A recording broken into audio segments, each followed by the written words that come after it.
नमस्कार दोस्तों, smart avenue में आपका स्वागत है। आज हम बात करने वाले हैं किंग पर अटैक करने के बारे में। बेसिकली 3 कंडीशनें होती है किंग पर अटैक करने की।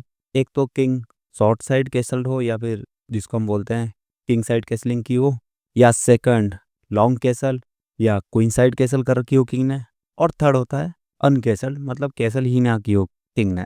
इसमें से सबसे ज़्यादा आसान अटैक अगर हम माने तो अनकैसल्ड किंग के ऊपर होता है। डिपेंड करता है वो पोजीशन के ऊपर वैसे, लेकिन नॉर्मली माना जाए तो अनकेसल किंग के ऊपर अटैक करना ज़्यादा आसान होता है। रीज़न बहुत सिंपल है। अनकेसल किंग के आगे क्या होता है, हमारा पहला रूल जो ओपनिंग का कहता है कंट्रोल करें सेंटर को।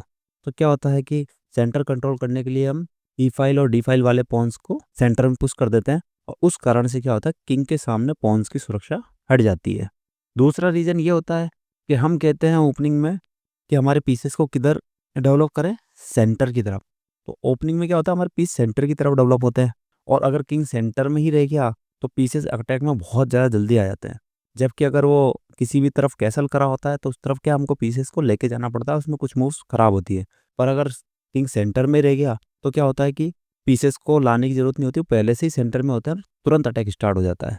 थर्ड रीज़न ये होता है कि अगर किंग कैसल नहीं कर पाता तो दोनों रूक क्या आपस में कनेक्ट नहीं हो पाते, और अगर रूक कनेक्ट नहीं हो पाते तो अपोनेंट का डेवलपमेंट पूरा नहीं हो पाता, और डेवलपमेंट पूरा नहीं होने के वजह से वो डेवलपमेंट में क्या हो जाता है, पीछे हो जाता है। और एक और चीज़ होती है कि जब भी अगर किंग सेंटर में है तो आप ज़्यादातर गेमों में देखिए कि सबसे पहले लाइन ज़्यादातर सेंटर की ओपन होती है, क्योंकि हम सबसे पहले क्या सेंटर में ही पॉन्स को पुश करते हैं और आपस में वो पॉन एक्सचेंज होते हैं, और ज़्यादातर गेम्स में लाइनें क्या होती है सेंटर में ओपन होती हैं। इस वजह से अगर सेंटर में किंग रह गया तो वो बहुत ज़्यादा अनसेफ हो जाता है, क्योंकि उसके सामने की लाइनें बहुत जल्दी ओपन हो जाती है। किंग पर अटैक क्या है, एक प्लान के अंदर बताते हैं। प्लान मतलब अगर किंग ने शॉर्ट कैसल की है तो मुझे किस तरह के अटैक करना है, किस तरह से अटैक बिल्ड करना है, या क्वीन साइड कैसलिंग की है तो मुझे किस तरह से अटैक बिल्ड करना है, या सेंटर में अगर किंग रह गया तो मुझे किस तरह से अटैक बिल्ड करना है। यहाँ पर क्या है कि टैक्टिक्स नहीं, हम एक प्लान बनाते हैं कि सेंटर में रह गया है किंग तो क्या करना है, लॉन्ग टर्म प्लान होता है। तो ये क्या है, किंग पर अटैक क्या प्लान के अंतर्गत आते हैं। टैक्टिक्स क्या होती है, छोटी 2 4 5 चाल्स की होती हैं कि भाई एक साथ फॉर्क लगा दिया, डबल अटैक लगा दिया, डिस्कवर अटैक लगा दिया, ये सब टैक्टिक्स होती हैं। पर जो हम अटैक के बारे में बात करते हैं किंग के ऊपर, वो लॉन्ग टर्म प्लान होता है। और अगर आपके पास कोई प्लान नहीं है तो चेस का गेम जीतना इतना आसान नहीं होता। हमेशा आपके पास प्लान होना चाहिए, चाहे वो गलत ही चुना हो, पर प्लान होना चाहिए। तो अभी आपके सामने क्या एक पोजीशन है जो कि मॉर्फी जी के गेम से ली गई है। पॉर्क मॉर्फी यहाँ पर वाइट है और ब्लैक थे अर्नेस्ट मॉर्फी। ये गेम 1850 में खेली गई थी। अभी हम यहाँ पर पोजीशन एनालाइज कर लेते हैं। पोजीशन एनालाइज पे मैंने एक वीडियो पहले बना रखी है, आपने लोगों ने काफ़ी उसको देखा था, आप जाके उसको चेकआउट कर सकते हैं। पोजीशन एनालाइज में हम क्या करते हैं, सबसे पहले किंग की सेफ्टी देखते हैं। अभी वाइट का किंग क्या है, सेफ है कैसल करके पॉन स्ट्रक्चर के अंदर है, और उसका डिफेंडर यहाँ पर अवेलेबल है। जबकि वाइट का ब्लैक का किंग क्या है, अभी सेंटर में है, और उसके सामने का एक पॉन तो जा चुका है, और ये पॉन कभी भी एक्सचेंज हो सकते हैं। तो किंग की सेफ्टी के हिसाब से देखा जाए तो वाइट का किंग काफ़ी अच्छा सेफ है, अगर तुलना की जाए तो ब्लैक के किंग से। सेकंड हम बात करते हैं मटेरियल की। मटेरियल देखा जाए तो ब्लैक के पास 2 पीसेस एक्स्ट्रा हैं, वाइट के पास 2 पॉन्स कम है। मटेरियल में ब्लैक अप है। थर्ड बात की जाए तो पीस एक्टिविटी की, अभी आप देख सकते हैं वाइट के पीसेस काफ़ी बेहतर एक्टिव हैं, काफ़ी अच्छे एक्टिव हैं। रुक सीधे ओपन फाइल्स पे आ रहे हैं, नाइट डेवलप है, काफ़ी बेहतर एक्टिव है। और अगर कंपेयर किया जाए ब्लैक्स के पीसेस को, तो अभी ये दोनों पीस डेवलप ही होना बाकी है, बिशप का भी डेवलप होना बाकी है। और एक्टिविटी के मामले में ये नाइट जो है वो एज ऑफ द बोर्ड चला गया है, जो अभी उसकी नेचुरल स्क्वायर पर भी नहीं है। तो अगर इसमें देखा जाए तो वाइट फार बेटर है ब्लैक की तुलना में। थर्ड चीज़ सेंटर पे कंट्रोल। सेंटर पे अभी देखा जाए तो लगभग दोनों ने कंट्रोल कर रखा है। क्वीन सेंटर को देख रही है ब्लैक की, ब्लैक का नाइट सेंटर को देख रहा है, एक पॉन सेंटर को देख रहा है। बट जो ये वाला स्क्वायर है, ये इस पर अभी ब्लैक का कोई कंट्रोल नहीं है इन दोनों स्क्वायर्स पे। जबकि अगर यहाँ वाइट की पोजीशन देखी जाए तो वाइट ने ये दोनों स्क्वायर्स क्वीन से कंट्रोल कर रखे हैं, नाइट से कंट्रोल कर रखे हैं। ये स्क्वायर अभी वाइट के पास है, और ये स्क्वायर भी वाइट के बिशप ने कंट्रोल कर रखा है। तो सेंटर कंट्रोल में भी देखा जाए तो वाइट बेटर है। टेम्पीज देख लेते हैं। अगर ये पोजीशन लाने के लिए वाइट को कम से कम क्वीन को 2 चाल चलनी पड़ी होंगी, बिशप को केवल एक ही चाल चलनी पड़ी होगी, और बिशप को एक ही चाल चलनी पड़ी होगी, नाइट को एक चाल चलनी पड़ी होगी, पॉन को एक चाल चलनी पड़ी होगी, और किंग को एक चाल चलनी पड़ी होगी। तो यहाँ पर कितनी चाल हो गई? 1 2 3 4 5 6 7 7 मूव्स में ये पोजीशन क्या है कि वाइट की आ जाएगी। जबकि ब्लैक को ये पोजीशन लाने में एक चाल क्वीन की लगी होगी, एक चाल नाइट की लगी होगी, एक चाल नाइट की लगी होगी, और एक चाल पॉन की। 1 2 3 4। यहाँ पर ब्लैक के पास 4 टेम्पीज है और वाइट के पास 6 टेम्पीज, मतलब कि वाइट 2 टेम्पी अप है। इसमें भी वाइट को एडवांटेज है। तो ओवरऑल देखा जाए तो वाइट अभी यहाँ पर एडवांटेज में है हमारी पोजीशन के हिसाब से। तो यहाँ पर वाइट के पास अटैकिंग चांसेस बनते हैं। तो गेम में क्या हुआ, पॉल मॉर्फेजी ने चला पॉन सामने, क्योंकि किंग सेंटर में है और वो चाहते हैं लाइन ओपन करना। यहाँ पर कई लोग सोच सकते हैं क्यों ना क्वीन से क्वीन एक्सचेंज कर ली जाए ताकि ब्लैक का पॉन स्ट्रक्चर बिगड़ जाए। बट ये क्या है कि वाइट को ही दिक्कत देने वाला है। अगर आपने क्वीन से क्वीन एक्सचेंज कर ली तो पहली बात तो क्या है कि आपके किंग के सामने वाली फाइल ब्लैक के लिए ओपन हो जाएगी। और सेकंड रीज़न ये है कि मैंने अभी एक वीडियो बनाई थी आपको कब क्वीन एक्सचेंज नहीं करनी है। उसमें मैंने बताया था कि अगर आपके पास किंग पर अटैक करने के चांसेस हैं या आपकी क्वीन ज़्यादा एक्टिव है और वो अच्छा अटैक कर रही है तो आपको क्वीन एक्सचेंज नहीं करनी। तो अभी यहाँ पर क्या हमारे पास किंग के ऊपर अटैक करने के काफ़ी अच्छे चांसेस है क्योंकि वो सेंटर में है। ऐसी कंडीशन में हमको क्या क्वीन से क्वीन एक्सचेंज नहीं करनी, हमारी क्वीन बोर्ड पे रखनी है ताकि बाद में अटैक करने में ये काम आ सके। सो यहाँ पर चला गया 5 और यहाँ ब्लैक ने चला डी क्रॉस E5 और अभी वाइट ने कैसलिंग करने से रोक लिया ब्लैक को। पॉन पर अटैक है। यहाँ पर ब्लैक के लिए बेस्ट था कि वो नाइट से कैप्चर करता और बाद में सिंपली कैसल कर लेता, तो उसका गेम काफ़ी ज़्यादा सेफ हो जाता क्योंकि किंग सेफ्टी ही सबसे ज़्यादा ऊपर रखी जाती है। और अगर किंग सेफ हो जाता तो उसके बाद भले ही उसके पास अभी तो 2 पीसेस अब भी हैं, वो 1-2 पॉइंट्स दे भी देता और बाद में अपने डेवलपमेंट पे ध्यान देता तो ये गेम काफ़ी ईजी हो जाता। जैसे कि मैं पोजीशन दिखाई देता हूँ आपको एक लाइन, और अभी क्या है कि पॉन से कैप्चर नहीं किया जा सकता क्योंकि यहाँ पर रुक जा रहा है। तो अभी नाइट का अटैक कर सकते हैं क्योंकि ये भी नाइट को कैप्चर नाइट नहीं कर सकता क्योंकि अभी क्वीन क्या है, हैंगिंग है। इस वजह से नाइट कैप्चर करना पॉसिबल नहीं होता। सो अभी नाइट से पॉन कैप्चर आपको लग रहा होगा यहाँ तो सिंपली क्वीन जा रही है, बट यहाँ पर क्या है वाइट के पास परपेचुअल है और वो गेम को क्या इजीली ड्रॉ करा लेगा। यहाँ कैप्चर होता नहीं, चेक लगता, और अभी डबल चेक है इसलिए नाइट को खाया नहीं जा सकता किसी से भी। इसी वजह से केवल एक ही मूव बचती है कि अगर किंग को मूव करना, और वाइट सिंपली वापस चेक दे देता। और यहाँ पर अभी भी नाइट को नहीं खाया जा सकता क्योंकि यहाँ से फिर डायरेक्टली चेक खाती और चेकमेट हो जाती। सो किंग को मूव करने के अलावा कोई ऑप्शन नहीं रहता और सिंपली क्या हो जाता, गेम ड्रॉ हो जाता। तो ये सबसे बेस्ट चांस था ब्लैक के पास, बट ब्लैक ने पॉन से कैप्चर किया और अभी किंग सेंटर में रहने वाला है। यहाँ वाइट अपने एक रुक को और ले आया सेंटर में और ये वाला पॉन भी कैप्चर करके सेंटर ओपन करना है, दोनों लाइनें ओपन करनी है ताकि किंग के पास सेफ्टी के लिए कोई भी चांस ना बचे। यहाँ ब्लैक ने सोचा क्यों ना, अगर मैं किंग साइड केसलिंग नहीं कर पा रहा तो क्यों ना मैं बिशप को बाहर निकाल के क्वीन साइड ही केसलिंग कर लूँ। तो यहाँ आ गया रुक B1 क्योंकि अभी ये वाली लाइन ओपन है सेमी, और अगर आप इधर कैसल करने जाओगे तो हम इधर ही अटैक बिल्ड करेंगे, मॉर्फी जी ने बोला। ब्लैक ने किया कैसल, ब्लैक को लग रहा है कि अभी ये पॉन सेफ है, किंग भी सेफ्टी में चला गया है और अभी दोनों रुक भी कनेक्ट हो चुके हैं। तो कहीं ना कहीं ब्लैक क्या करेगा कि इस गेम को अब बचा सकता है क्योंकि अभी वो सिंपली क्या है कि 3 तो पॉन ही अप हो चुका है और अगर 1-2 पॉन चले भी जाते हैं तो गेम काफ़ी इजी हो जाएगा। बट ऐसा है नहीं। उसका रीज़न ये है कि किंग के सामने आप देखो वाइट का एक भी पॉन नहीं है और यही सबसे ज़्यादा एडवांटेज देने वाला वाइट को, क्योंकि अगर किंग के सामने पॉन नहीं है तो अभी रुक्स और क्वीन सिंपली एक्टिव हो रहे हैं और इन पॉन्स पे सीधे प्रेशर बना रहे हैं। जबकि अगर आप इधर देखो वाइट की साइड में तो यहाँ पर ब्लैक के अभी तीनों पॉन्स हैं, इसीलिए अगर रुक्स यहाँ आ भी जाते हैं तो वो किसी तरह का कोई प्रेशर बना नहीं पा रहे क्योंकि यहाँ लाइन ही ओपन नहीं है। कैसे अटैक बनाएंगे जब तक ये पॉन एक्सचेंज नहीं हो, और इन पॉन्स को एक्सचेंज करने के लिए अगर यहाँ पर लेग के भी आते इतने आगे तो बहुत ज़्यादा टाइम लगने वाला। तब तक तो वाइट क्या है कि बहुत कुछ कर चुका होगा।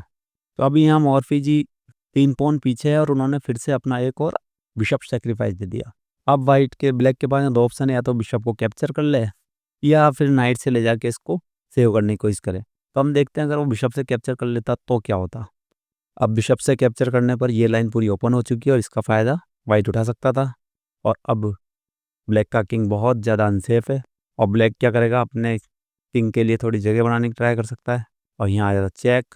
और अभी किंग निकलने की कोशिश कर रहा है, बट प्रॉब्लम यही है कि ये लाइन तो हमने रोक रखी है, कैसल भी नहीं करने दी थी और अब किंग निकल के जाएगा कहाँ, वो फिर से सेंटर में आ चुका है। हम तो पहले से ही चाहते थे कि किंग सेंटर में रहे, और अब सेंटर में किंग है तो यहाँ तो बहुत ज़बरदस्त अटैक आने वाला है। और अभी कैप्चर, अब वापस से ब्लैक के पास दो ऑप्शन है, वो नाइट से कैप्चर करे या रुक से किंग से कैप्चर करे। अगर वो नाइट से कैप्चर करता है देन तो गेम तुरंत ही ख़त्म हो जाएगा, क्योंकि अभी पॉन कैप्चर और किंग के पास ज़्यादा जगह नहीं है। बिशप से कैप्चर होने के बाद ये सिंपली पॉन कैप्चर हो जाएगा, और अब किंग कहाँ जाएगा, ये लाइन तो पूरी बंद है। अभी बीच में केवल नाइट आ सकता है, तो नाइट आने के बाद ये क्वीन से चेक, और अब क्वीन डालने के बाद सिंपली नाइट कैप्चर हो जाएगा। और अभी किंग कहीं जा नहीं सकता, क्वीन कहीं आ नहीं सकती, तो अब रुक को कैप्चर करना ही पड़ेगा। और रुक कैप्चर के बाद यहाँ पर क्वीन से कैप्चर, और अब किंग कहाँ जाएगा, किंग के पास कोई जगह नहीं है, क्वीन बीच में लानी पड़ेगी, और ये सिंपली क्या हो जाएगी, चेकमेट हो जाएगी। तो नाइट से तो चांस है नहीं कि वो नाइट चल सके। हाँ, यहाँ पर अगर वो किंग से कैप्चर करते, जब सबसे बेस्ट चांस थे गेम को ड्रॉ कराने के, क्योंकि अभी किंग क्या इस पॉन को प्रोटेक्ट कर रहा है, ये बिशप इस लाइन को कंट्रोल कर रहा है, तो ज़्यादा अच्छे चांस थे कि यहाँ पर गेम को ड्रॉ कराया जा सके। यहाँ पे आ जाता चेक, किंग ऊपर, अभी किंग पे चेक, और नाइट डिफेंड करने आ जाता। और अभी धीरे धीरे देखो नाइट आ चुका है, क्वीन आ चुकी है, पॉन सपोर्ट कर रहा है, तो यहाँ पर अब वाइट के पास ज़्यादा ऑप्शन नहीं बचे। वो सिंपली क्या है कि परपेचुअल दे के गेम को ड्रॉ करा सकता था, और इसके अलावा कोई चांस नहीं रहता। सो ये भी एक चांस बन सकता था। बट हम चलते हैं गेम में। यहाँ पे क्या हुआ कि ब्लैक ने बिशप को कैप्चर नहीं किया, क्योंकि बिशप को कैप्चर करने के बाद गेम जीतना इतना इजी नहीं होने वाला था। उन्होंने चला A5 और अभी पॉन को डिफेंड किया। और अगर आप जाते हो नाइट को कैप्चर करने, तो वो सिंपली क्वीन से क्या करेंगे, बिशप को कैप्चर कर लेंगे। बट अब यहाँ पर आ गया रुक C1, और अभी वन मूव चेकमेट का थ्रेट है। अब आपके पास फिर से ब्लैक के पास चार ऑप्शन है, वो कौन सा ऑप्शन यूज़ कर सकता है, क्योंकि अगर वो कुछ नहीं करता तो सिंपली वन मूव चेकमेट हो रही है। तो अगर वो क्वीन को बीच में लाने की सोचता है, तो अभी इस नाइट को कौन बचाएगा, और यहाँ पर अटैक आ रहा है, सिंपली नाइट चला जाएगा, और अभी क्वीन बीच में से हट नहीं सकती। अगर क्वीन यहाँ पर कैप्चर करने गई तो यहाँ सिंपली वन मूव मेट हो रही है, तो क्या है कि क्वीन देनी ही पड़ेगी। सो क्वीन से अटैक करना तो पॉसिबल नहीं है, तो क्यों ना नाइट को बीच में लिया जाए। और अगर नाइट को बीच में लाते हैं तो क्या होगा, तो अभी पॉन कैप्चर हो जाएगा। ब्लैक के किंग के पास कोई जगह नहीं है, उसको B8 पे आना पड़ेगा, और यहाँ पर नाइट चला जाएगा, और वापस से B7 पे C8 पे जाना पड़ेगा, और फिर से चेक लग जाएगी। और अब तो यहाँ पर चेकमेट ही लगी हुई है, क्योंकि अब यहाँ पर इस पॉन को कौन बचाएगा, किंग जाएगा B8, और ये सिंपली चेकमेट हो जाएगी। तो अभी ये ऑप्शन भी वर्क नहीं कर रहा। तो अब एक ही ऑप्शन बचता है, जो कि गेम में खेला भी गया, बिशप C6, क्योंकि अगर पॉन पुश करते हैं तब भी सिंपली क्या हो रहा है, नाइट चला जाएगा यहाँ पे। अभी तो बहुत ज़्यादा मुश्किल हो जाएगी, क्योंकि क्वीन भी अब आ नहीं सकती गेम में। यहाँ पर आ जाएगा बिशप, ताकि किंग के लिए जगह बनाई जाए, लेकिन अभी कुछ भी नहीं हो सकता। रुक भी आ गया गेम के अंदर, और रुक से रुक एक्सचेंज कराने की कोशिश करोगे तो रुक एक्सचेंज ना करके सिंपली चेक लग जाएगा। और अभी किंग कहाँ जाएगा, कहीं नहीं जा सकता, क्योंकि ये क्वीन ने कवर कर रखा है, यहाँ अटैक है, और ये लाइन पे अटैक है। तो अभी सिंपली क्या करना पड़ेगा, रुक बीच में देना पड़ेगा, और यहाँ पर रुक चला जाएगा। और अभी फिर से चेकमेट का थ्रेट है, तो यहाँ D6, और अभी D6 चलने पर बिशप कैप्चर कर लेगा, और तो कोई ऑप्शन ही नहीं है, बस केवल चेकमेट को तो थोड़ी देर के लिए टालने की कोशिश, और यहाँ सिंपली क्या हो जाएगी, चेकमेट हो जाएगी। तो C6 भी पॉसिबल नहीं था, इसलिए गेम में चला गया बिशप C6। और बिशप C6 चलने के बाद सिंपल वही है कि अभी क्वीन कट हो चुकी है, इस वजह से अभी ये नाइट को सेव करना पॉसिबल नहीं है, और वाइट ने सिंपली नाइट कैप्चर कर लिया। तो यहाँ ब्लैक ने बिशप को कैप्चर किया, और अभी चेक, और किंग को फिर से आना पड़ा सेंटर में। और अब यहाँ पर ब्लैक वाइट ने क्या किया, बिशप को भी कैप्चर कर लिया, क्योंकि अभी क्वीन से इसको कैप्चर करना पॉसिबल नहीं है। क्वीन से कैप्चर किया तो सिंपली क्या है, डी फाइल पर चेक लग जाएगा, और किंग को दूर जाना पड़ेगा, और किंग को दूर जाने पर क्या होगा कि क्वीन चली जाएगी। इस वजह से अभी क्वीन पर अटैक है, तो ब्लैक ने अपनी क्वीन को सेव किया, और अभी आ गया C7 चेक। और अभी भी क्या कहते हैं, रुक को कैप्चर करना पॉसिबल नहीं है, क्योंकि अगर रुक कैप्चर किया तो एक ही मूव में चेकमेट हो जाएगी, क्योंकि ये लाइन अभी बिशप ने कंट्रोल कर रखी है, और ये सारे स्क्वायर सब क्वीन ने कंट्रोल कर लिए। सो अभी रुक को कैप्चर करना पॉसिबल ही नहीं है, इस वजह से किंग को जाना पड़ा E8 पे। और आप देख ही सक रहे हो कि कितना ज़्यादा, मतलब सेंटर में किंग रह जाने की वजह से कितने ज़बरदस्त अटैक आ रहे हैं। और अभी इन दोनों पीसेस को देखो आप, पूरे गेम में ये दोनों पीसेस आए ही नहीं हैं, ये साइड में रह गए, और ये रह ही गए। सिंपली अगर अभी देखा जाए तो ब्लैक केवल दो पीसेस से खेल रहा है, ओनली क्वीन और रुक, और उसके बदले वाइट यहाँ पर काफ़ी सारे पीसेस के साथ खेल रहा है। वाइट के पास दो रूक, क्वीन, बिशप, नाइट, इतने सारे पीसेस के साथ खेल रहा है, तो यहाँ पर वाइट का अटैक काफ़ी ज़्यादा ज़बरदस्त होता जा रहा है। अभी यहाँ पर वाइट ने फिर से चेक लगाया, तो अभी किंग अंदर जा ही नहीं सकता क्योंकि ये दोनों स्क्वायर तो ब्लैक ने कवर कर रखे हैं। अभी या तो रुक बीच में आ सकता है या तो क्वीन बीच में आ सकती है। अगर रुक बीच में आया तो यहाँ सिंपली चेकमेट लग रही है। ब्लैक के लिए फोर्स है कि वो क्वीन बीच में रखे, और क्वीन बीच में रखने के बाद यहाँ पर सिंपली आ गया रुक B8। और अभी आप क्या करोगे, क्वीन से क्वीन कैप्चर करोगे या रुक से रुक कैप्चर करोगे? दोनों ही कंडीशन में ब्लैक को लॉस हो रहा है, ब्लैक का गेम जा रहा है। और अगर कैप्चर नहीं करते तो भी सिंपली क्वीन क्वीन को कैप्चर कर लेगी और यहाँ चेकमेट हो जाएगी। तो यहाँ अगर हम देख लेते हैं कि अगर रुक B8 को कैप्चर करता है तो क्या होता है, तो सिंपली यहाँ चेकमेट हो जाएगी। और अगर जो गेम में हुआ क्वीन से क्वीन कैप्चर, तो अभी यहाँ रुक से चेक आ जाएगा सपोर्टेड बाय बिशप। यहाँ F8 जाना पड़े, सॉरी, यहाँ F8 जाना पड़ेगा और अभी ये सिंपली क्या हो जाएगी, चेकमेट हो जाएगी, क्योंकि अभी क्वीन बीच में डालने के अलावा कोई चांस ही नहीं है। तो आई थिंक आपको आइडिया लगा होगा कि सेंटर में जब किंग रह जाता है तो किस तरह से अटैक करते हैं और अटैक कितने ज़बरदस्त होते हैं। चलिए एक एग्जांपल और देख लेते हैं। ये आपके पास सेकंड एग्जांपल है जहाँ पर वाइट हैं विलियम स्टेनिज और ब्लैक है सिमोन विनेवर। और अभी यहाँ पर अगर हम पोजीशन को देखें तो पीसेस लगभग दोनों के पास बराबर हैं। वाइट ने कैसल कर लिया है तो किंग थोड़ा ज़्यादा सेफ है ब्लैक के किंग की तुलना में, क्योंकि ब्लैक का किंग सेंटर में रह गया और सेंटर की फाइल ई फाइल ओपन है। यहाँ पर अभी दोनों के कोई पॉन नहीं है। और एक्टिविटी देखी जाए तो अभी वाइट के दोनों रुक एक्टिव हैं, क्योंकि ये पॉन कभी पुश होगा तो ये रुक भी लगभग एक्टिव हो जाएगा या फिर ये रुक सिंपली यहाँ से एक्टिव हो सकता है। बट ब्लैक का क्या है कि अभी रुक कनेक्ट होना बाकी है। इसका मतलब वो क्या है, डेवलपमेंट में पीछे रह गया है। अभी कैसल करना है, क्वीन को शिफ्ट करना है और फिर दोनों रुक कनेक्ट होंगे। जो कैसल करना अभी पॉसिबल नहीं, क्योंकि वाइट ने अपने बिशप को A3 D8 स्क्वायर पर डायगोनल पर रख रखा है और इस वजह से क्या है कि अभी कैसल पॉसिबल नहीं है। तो ओवरऑल देखा जाए तो वाइट की पोजीशन स्लाइटली अप है, मतलब कि थोड़ा सा ब्लैक के पास अटैक करने का चांसेस है। यहाँ स्टेनिज ने चला F6, बहुत ही शानदार मूव। वो चाहता है कि अभी रुक के सामने की फाइल भी ओपन हो और किंग के आसपास के दोनों फाइल हैं ई फाइल और एफ फाइल दोनों ओपन हो जाए। अभी यहाँ पर क्या है कि ब्लैक के पास दो चांस हैं, या तो वो नाइट से कैप्चर कर सकता है या पॉन से कैप्चर कर सकता है और पॉन पुश कर सकता है। यहाँ नाइट से कैप्चर करना है, पॉन से कैप्चर करना इतना अच्छा नहीं होने वाला। उसका रीज़न सिंपल है कि अगर ये पॉन यहाँ से वाइट का हट गया तो वाइट का रुक एक्टिव हो जाएगा और जो F7 पॉन है वो बहुत ज़्यादा वीक हो जाएगा और वहाँ बहुत ज़बरदस्त अटैक आ सकते हैं। फिर भी मैं आपको थोड़ा सा एक लाइन दिखा देता हूँ। अगर वो नाइट से कैप्चर करता तो यहाँ पर आ जाएगा E2 और अभी ये नाइट हटते ही यहाँ पर ज़बरदस्त अटैक होने वाला है। और अगर नाइट को बैक लाने की सोचते हो तो फिर ये पॉन वाइट का नाइट कैप्चर करके फॉर्क लगा देगा। अभी नाइट का वापस आना भी पॉसिबल नहीं और नाइट के हटते डिस्कवर अटैक में वाइट के पास काफ़ी ज़्यादा एडवांटेज होने के चांसेस बन जाते हैं। नाइट से कैप्चर करना तो ब्लैक के लिए बिल्कुल भी अच्छा रहने वाला नहीं था। और अगर वो सोचता है कि क्यों ना पॉन से कैप्चर कर लिया जाए, ताकि क्या है कि ये लाइन वाइट के किंग के सामने ओपन भी हो जाएगी। बट यहाँ पर क्या है कि अभी सीधी क्वीन आ जाएगी H5 पर और अभी F7 और F6 दोनों पॉन्स पर काफ़ी ज़्यादा प्रेशर बन चुका है। और अब यहाँ पर केवल रुक के पास एक ही चांस है कि वो H7 से स्पॉन को सेव कर सकता है। यहाँ G4 आ जाएगा। अभी यहाँ से चेक देने का आइडिया है, तो यहाँ पर ब्लैक सिंपली नाइट को कैप्चर कर लेगा और अभी चेक। और अभी किंग बचाने के बाद रुक मिल जाएगा, नाइट के बदले वाइट को यहाँ पर रुक मिल गया। और साथ ही अभी ये पॉन बहुत ज़्यादा वीक है और इस पर अभी अटैक आने वाला है। तो ये पोजीशन भी ब्लैक के लिए इतनी अच्छी रहने वाली नहीं थी। इसी वजह से गेम में वेनेवर ने चला G6, अभी इस लाइन को क्लोज रखा। और हमारे प्रिंसिपल के हिसाब से भी हमको अभी इस रुक को एक्टिव नहीं होने देने के लिए भी ये पॉन को यहाँ पर रखना ज़रूरी था।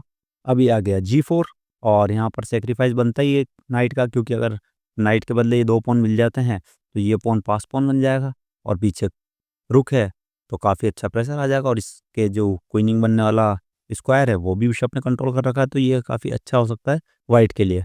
यहाँ पर ब्लैक ने चला क्वीन C8। ब्लैक का सिंपल आइडिया है, क्वीन से क्वीन एक्सचेंज कर लो। क्वीन से क्वीन एक्सचेंज हो जाए तो यहाँ अटैक ख़त्म हो जाएगा, क्योंकि मैंने आपको पहले बताया कि अगर आप किंग की साइड अटैक करने जा रहे हो और आपके पास अटैकिंग चांसेस ज़्यादा अच्छे हैं तो वहाँ आपको क्वीन की ज़रूरत है और क्वीन से क्वीन एक्सचेंज नहीं करनी, क्योंकि क्वीन से क्वीन एक्सचेंज कर लोगे तो ये अटैक हो सकता है कि पूरी तरह से ख़त्म ही हो जाए। तो आप इस पोजीशन में करोगे क्या?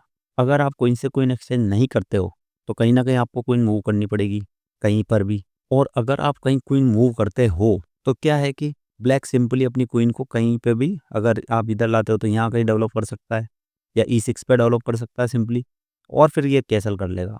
और अगर कैसल कर लेता है तो फिर उसका गेम काफ़ी इजी हो जाएगा, गेम को कंटिन्यू कर पाएगा। तो यहाँ वाइट को क्या करना चाहिए, इस जगह हमको है ना ग्रैंड मास्टर से सीखना चाहिए। जब उनके पास अटैक बिल्ड होता है, अभी यहाँ अपन महसूस कर सकते हैं कि यहाँ वाइट के पास ज़्यादा अच्छे चांसेस अटैक के, क्योंकि किंग ब्लैक का सेंटर में है और हम इस चीज़ को महसूस कर रहे हैं कि ये पॉन थोड़ा वीक है, अगर इस पे कोई प्रेशर क्रिएट कर सके।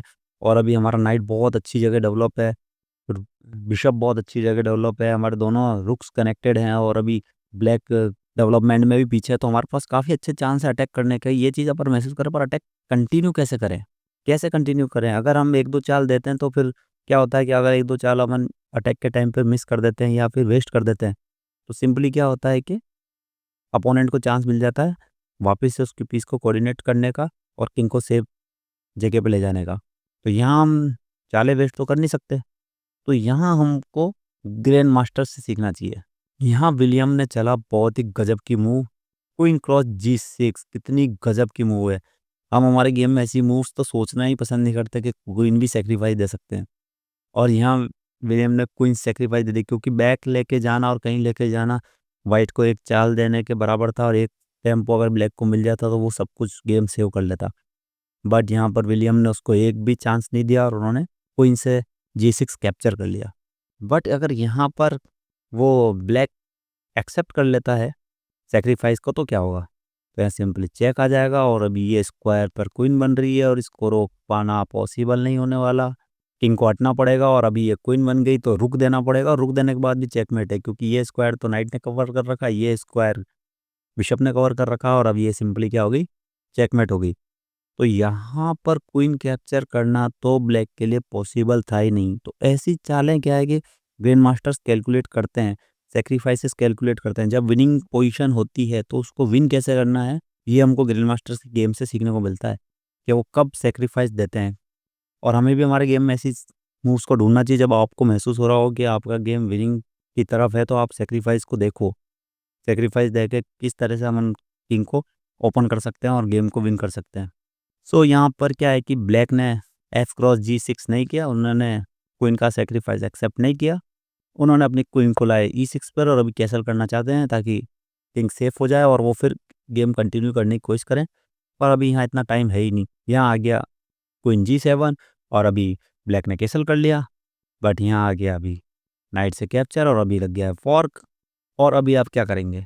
अगर आप सोच रहे हैं कि हम फॉर्क को बचा लेंगे और क्वीन के ऊपर अटैक कर देते हैं, तो यहाँ सिंपली क्या होगा, नाइट रुक को कैप्चर कर लेगा और रुक से क्वीन कैप्चर होने के बाद पॉन से कैप्चर, और अभी 2 रुक के बदले क्वीन दे दी है।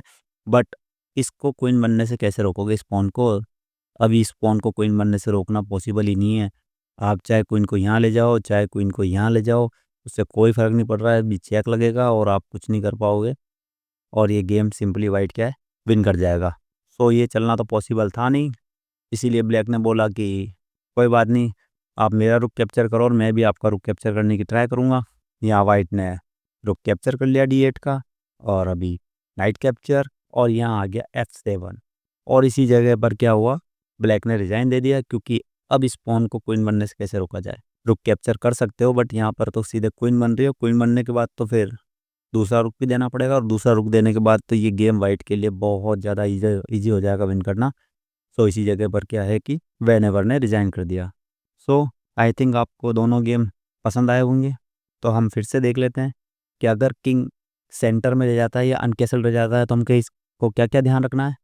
अगर किंग सेंटर में रह गया है तो हमको क्या है, सेंटर की लाइंस ओपन करनी है। पीसेस तो सेंटर में होते ही हैं, वो बहुत जल्दी आ जाएंगी एक्टिव अटैक करने के लिए। हमेशा ट्राई करना है कि किंग को कैसल ना करना दिया जाए, ताकि क्या है कि अपोनेंट के किंग रुक्स आपस में कनेक्ट ना हो पाए और वो डेवलपमेंट में पीछे रह जाए और हमारा अटैक और भी ज़्यादा बेहतर हो पाए। और जब हमारा अटैक बिल्ड हो जाए और अपन को कोई रास्ता नहीं दिख रहा, तो सेक्रीफाइसेस के बारे में भी हमको देखना चाहिए। आई थिंक आपको वीडियो पसंद आएगा। अगर वीडियो पसंद आया हो तो वीडियो को लाइक कीजिए और चैनल को सब्सक्राइब कीजिए। Thank you.